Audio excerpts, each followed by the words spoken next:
Hello there! 6 months ago, me and my team decided that it was time to update Vault Hunters to 1.18. Porting the mod and modpack to 1.18 took about 2 weeks. So then we decided we wanted to make things better. Like, much better. It's been a busy 6 months, but I think we've done it! Here be some excuse me.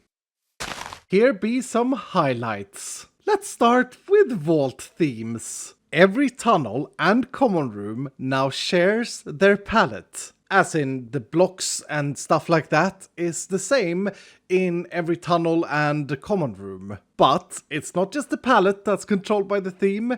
Other things like liquids, foliage, fog, particles, and lighting is also a theme-based thing. Which means no more full bright vaults, which also means that they look a lot better. And very different from each other. Check this one out. The winter theme. Water has turned to ice and it's snowing. We made a total of 10 themes for you to discover, and some of them are more dangerous than others. Now, while we're on the topic of vaults, we restructured the room logic inside a vault to generate 3 types of rooms. Common, the most common of rooms, which have randomly generated points of interest of different value. You can find special chests, vault altars, treasure doors, and mini dungeons inside them. The goal here was to make every common room worth exploring instead of just skipping them for a higher tier room. Speaking of which, challenge rooms. These rooms are far more dangerous than a common room, but also far more rewarding, if you dare to take on the challenge. And finally, Omega rooms, which we made even more Omega because we removed any natural threat. You know, mobs and mob spawners. It's now just a lot of loots. And every Omega room now has a focused loot type. Anything from ores to gear to skill points and knowledge is based on the room itself. Yeah, there are some new ones to find.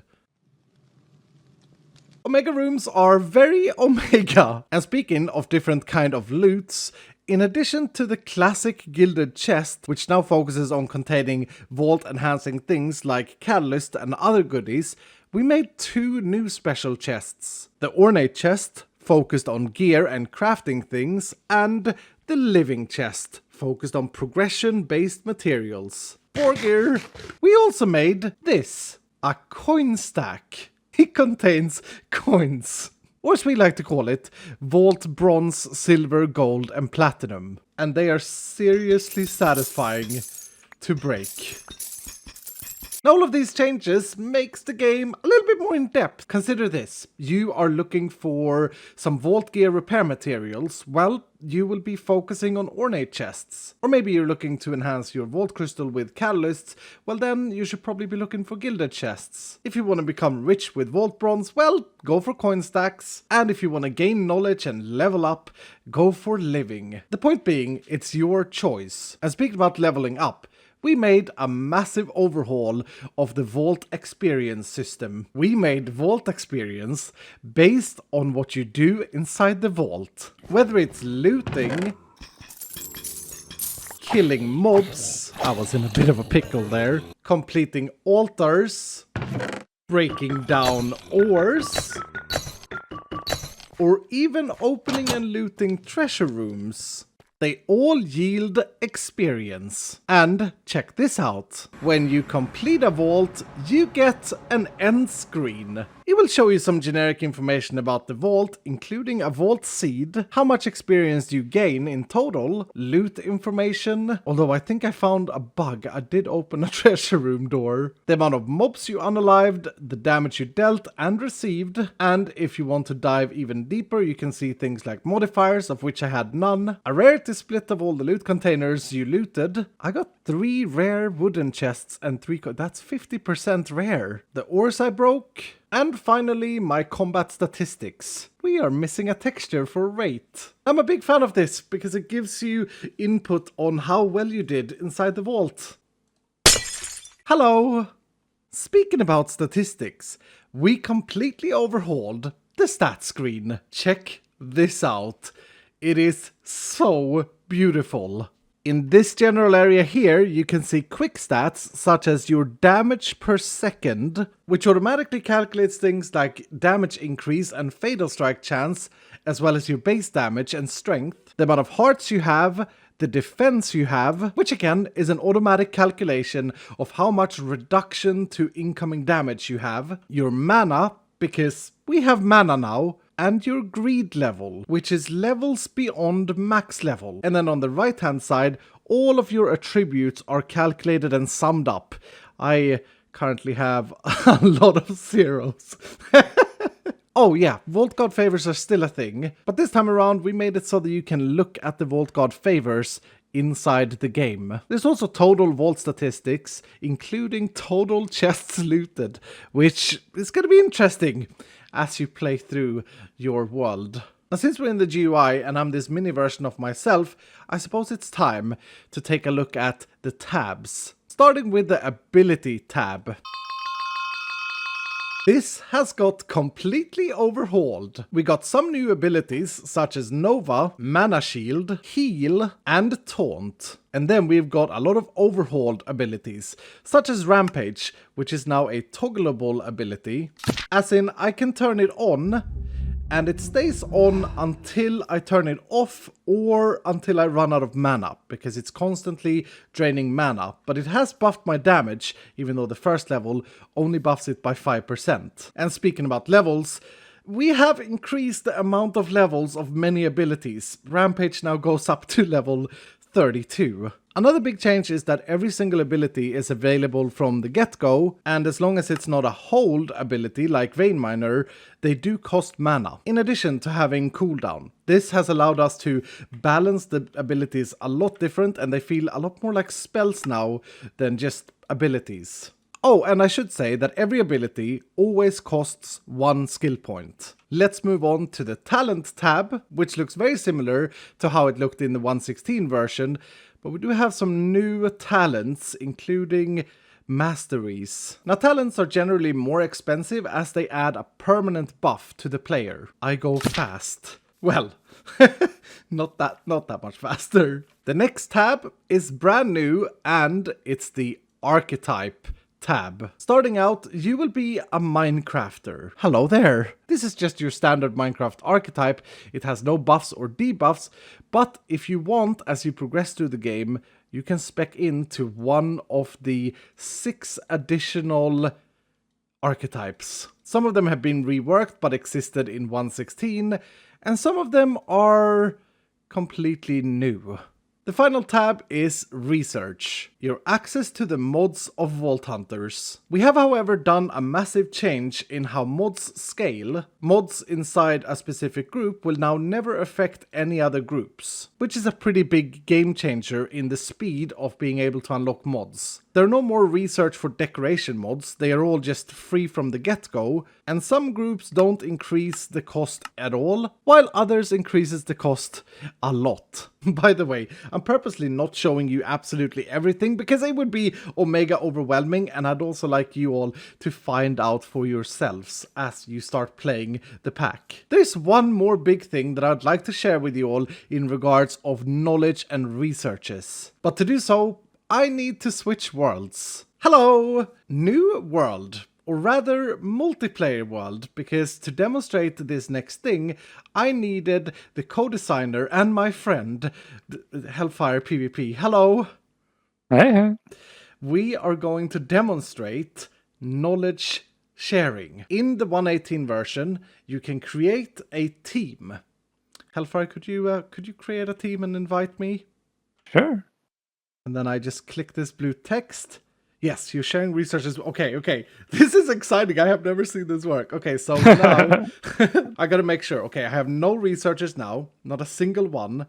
And then I'll exit that screen. Okay, now you research whatever you want. Waystones. Ooh, oh, it comes up in chat. That's so cool. Okay, so now I have waystones. Yes. Yay. The research cost slightly increases, but it's not actually double increased, is it? It's like, yeah, plus 50%. It is 50% for every additional player. I gotta try this. Hold on. Oh, it says when hovering, sharing new researches with Hellfire PvP because it's you and me in the team.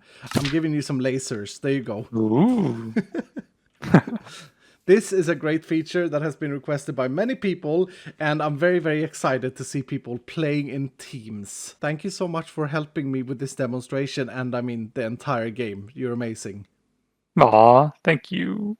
Hello, I'm back in my coasty savannah, and there are so many things that I could talk about, but let's do some quick run through of changes. Starting with this. The Vault Altar. It pretty much works the same in that you put a Vault Rock on here, and sometimes you can get lucky like that, and then complete this to get a crystal. However, the first few recipes you get will always be very simple. No more Wither Skulls or Nether Stars on level 0. In fact, there are no non-overworld blocks in the first few crystals you make, which goes hand in hand with the recipe for the Vault Altar, which we have changed to be a lot easier. Obsidian, stone bricks, a diamond, and 2 chromatic iron ingots. Yes, chromatic iron. It's a fairly common ore that we've made that spawns in the overworld and in pretty big veins once you find it. And look at it!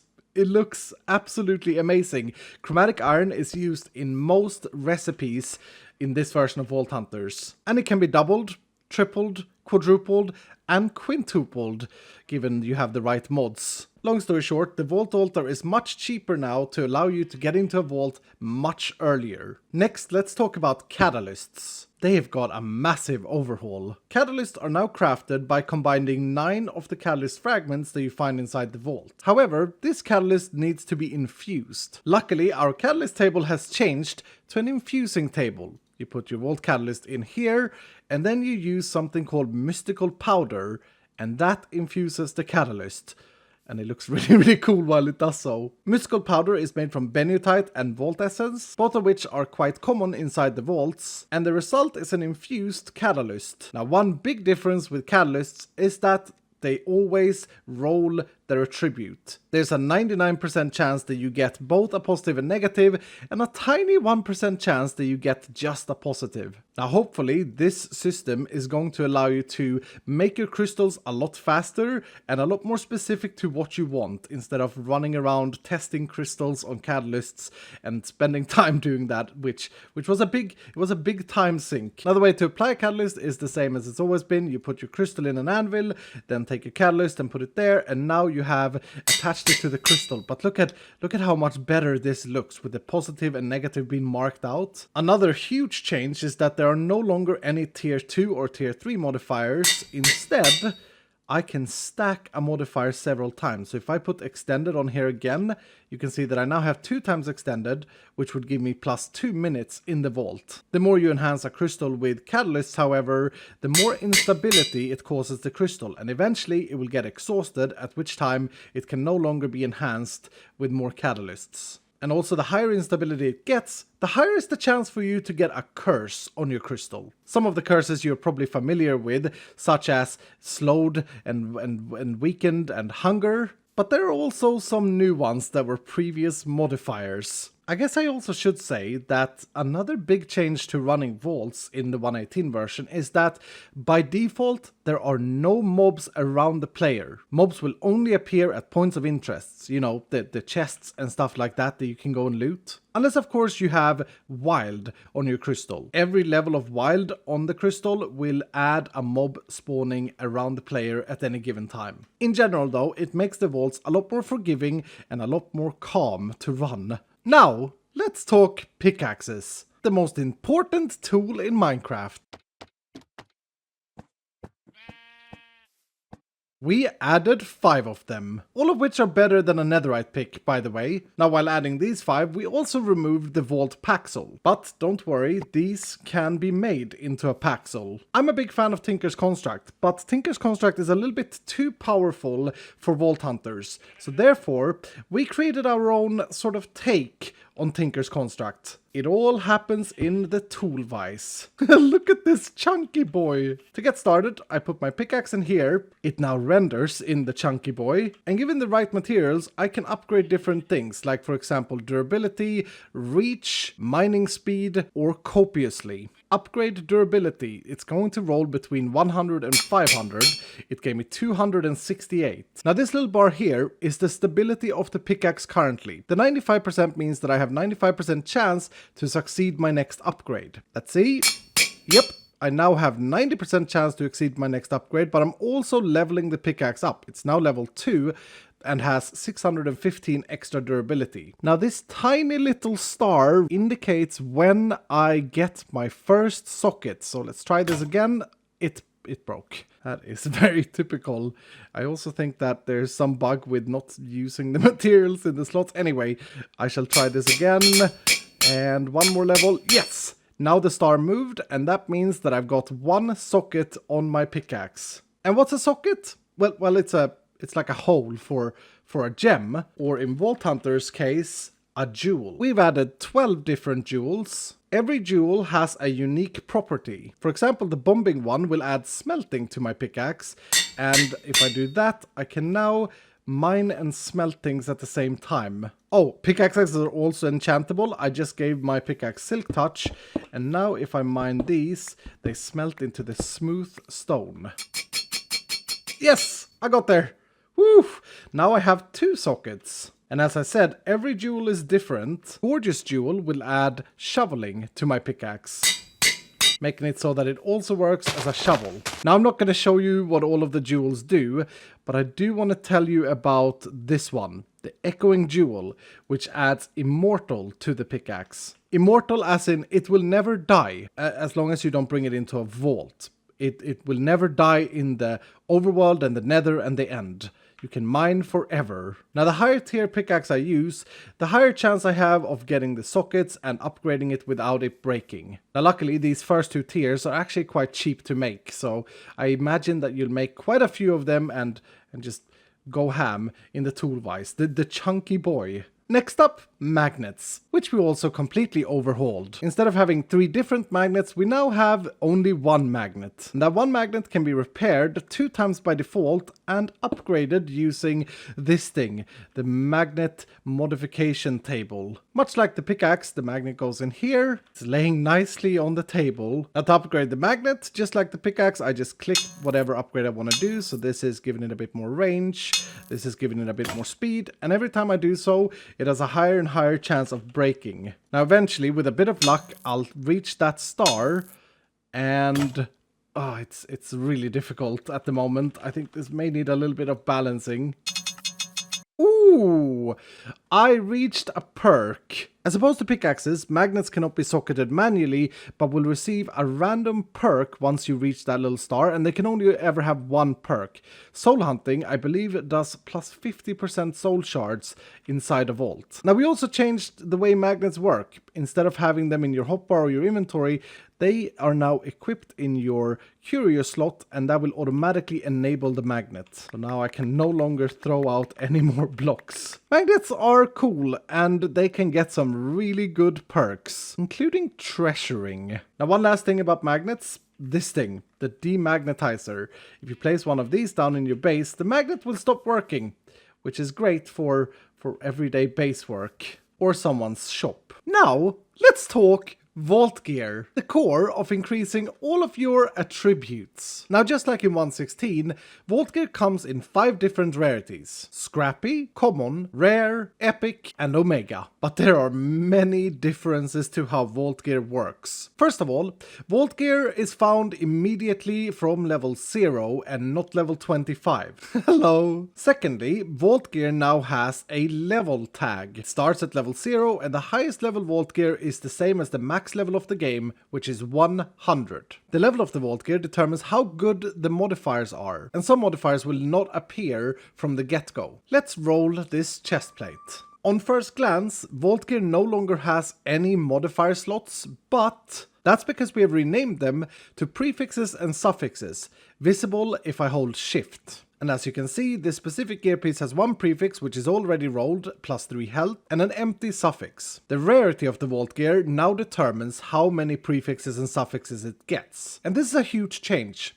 A level 0 Omega chestplate has the same amount of modifiers, or prefixes and suffixes, as a level 100 Omega chestplate. We wanted you to be able to have more modifiers to play around with earlier in your playthrough. Now before I get any further into the specific vault gear, we also have two new types of vault gear, the Vault Shield and the Vault Trinket. Shields are, as you would expect, a shield that you hold in your offhand. And I even happened to get the vanilla model shield, but this is far from a vanilla shield. You see, I can't manually block with this shield. Instead it gives me a block chance. This specific one has 17%, which means that I will automatically block 17% of the incoming attacks. No block, there we go. Automatically blocked. You can't see this, but I have no hands on my mouse right now. It's automatically blocking for me, negating all damage. I should have given myself a sword. Goodbye. Now since we have our own shields, we decided to also fully remove the vanilla shields in Vault Hunters 118. Because, well, our shields are way cooler. So what about the trinket? They roll just the same as any vault gear does. And I believe we have a total of 23 different trinkets. And trinkets give you a buff. This specific one gives me 25% max health when equipped in the trinket slot, which is this slot here. Look at that. I got more hearts. Now rather than having durability, trinkets have uses. And the amount of uses is random. This specific trinket would last me 17 volts. Now there are two types of trinkets. There is the trinket and the charm trinket. But they both come from the same item, this thing, and only one of each can be equipped at any given time and give its effect to you. Now I'm not going to reveal all the trinkets we have, but we have some really cool ones. Now before we dwell deeper into vault gear, I want to show you a really cool thing. Transmogrification. Now this is not a new feature, but we've heavily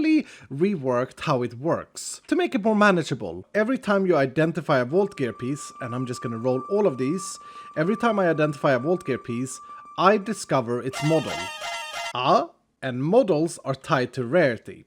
Now, if I would take my scrappy chestplate and put it in here, I will see the ones that I have discovered and I can preview them in this little window here. So no longer do I have to save all my vault gear if I want to transmogrify. I just need to have discovered it once and I will forever be able to transmog it using a little bit of bronze. This works for any gear piece, including shields and weapons. Yes, we have some pretty cool weapons. Now, just like the gear piece, models follow the rarity of scrappy to omega. But there is one more level, and that is the unique level. These are the transmogrifications that you get through other means in the game. Many of them through unlocking mods, but there are also quite a few Easter eggs that you'll have to find out how to get while you're playing the game.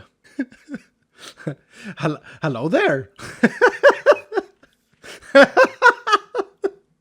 Oh, yes. I am really excited about the whole transmogrification. I think it's a really cool and neat system. But let's dive deeper into vault gear. We got a couple of new workstations, the Vault Forge, the Artisan Station, and the Recycler. The Recycler is simply used to smelt down your vault gear and get scrap in return. Vault scrap can be used to craft vaultite ingots, which can be used to craft new vault gear in the Vault Forge. Well, to be fair, you need vaultite ingot and chromatic steel ingot to make a vault alloy, and then the alloy can be used to craft gear together with a bit of vault gold. Now before I start crafting gear, let's talk about proficiency. As you can see, I have no proficiency at the moment. That's because I'm brand new. But as I craft more gear, I will slowly but surely gain proficiency in that specific item. So right now I'm at 3.2% in helmet proficiency. And the proficiency controls how good of an outcome you get. So all of these are novice helmets. If I keep crafting, I will eventually get to the next level. Aha! Apprentice! Slightly better than novice. Another new thing is that you can now craft idols just like you can craft anything else. Not only can I craft idols, I can also craft trinkets, as long as I have discovered a trinket first. So for example, this giant heart I can craft if I have the materials for it, because I've discovered it. In fact, I have one right here. So Vault Forge is for crafting. Now let's take a look at the Artisan Station. Look at this little hammer. The Artisan Station is where I modify my gear. I simply take the gear piece I want to modify and put it in the middle here, and then I have a bunch of different options. Now I won't go through all of these, but the way this works is I provide vault plating in here and vault bronze in here, and then if I want to use this action I need something called wild focus. These things here that you find quite commonly inside a vault, and now I can click this button to reforge all prefixes and suffixes. So if I click this, you can see I got health as prefix and soulbound as suffix with an empty suffix, which would then allow me to add another modifier. But for that I need an amplifying focus, previously known as a Vutax crystal. So I put that in here and now add, and I got item rarity. That's actually pretty good. Now the higher level the item is, mine is currently level 0, the higher roll ranges per modifier. But essentially, the way we look at this is that you should be able to fully control and fully work with your vault gear for longer. And then at the end of it, if you don't get what you want, you can always recycle it. Vault gear is absolutely awesome and very, very fun to play around with. Now trust me when I say, there are a lot more features that I haven't shown in this video. I don't want to spoil it all at once. Now we're planning on releasing Vault Hunters to the public in 2 to 3 weeks from today. But already this Saturday, 5th of November, we are launching the closed alpha Vault Hunter 118 update on the Vault Hunters SMP Season 3 server. It starts at 2 PM over my Twitch channel with me introducing the season and talking a little bit about the 118 update, and then from 3 PM Central Europe time, we gaming. I can't wait. Now before I go, I want to just send a massive, mega massive thank you to my team. This is my team. This is the people behind Vault Hunters. Look at how happy they are. Together with me, they have worked endlessly for the past 6 months, and specifically the last 4 weeks have been probably, a lot of us have been averaging 4 hours of sleep per night just to get this done till November 5th. It has been a journey, and I'm so very proud of every single person involved in this project. It has been so much fun, and I can't wait! I can't wait to show you all. So be there on Saturday. It may get very chaotic, but there may be some massive bugs that we run into, but it's all part of the fun and stuff when you develop a project as large as this. Anyway, I hope you are excited. I am going to be eagle-eyeing the comment field of this video. I'm so curious to see what you all think. But that's gonna do it. So thank you so much for watching, and I'll see you on Saturday.